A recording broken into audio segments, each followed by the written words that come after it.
Sindh high court ने साहिर हसन की मुनशियात बरामदगी मुकदमे में दरख्वास्त जमानत पर फौरी समाअत की इस्तदा मंजूर करते हुए समाअत 26 मार्च तक के लिए मुलतवी कर दी है। साहिर हसन की मुनशियात बरामदगी मुकदमे में दरख्वास्त जमानत पर समाअत हुई है। तफसीलात जान लेते हैं डॉन न्यूज़ के नुमाइंदे शफी बलोच से। शफी, तफसीलात से आगाह कीजिएगा।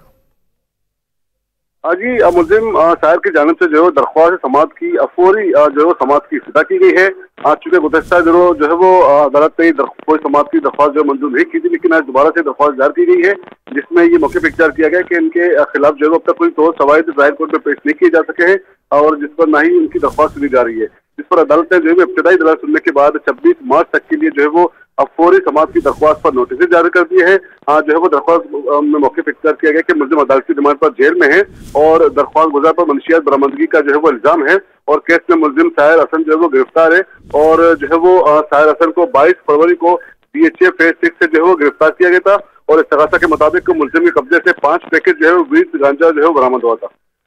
बहुत शुक्रिया शफी बलोच इन तफसीलात के लिए।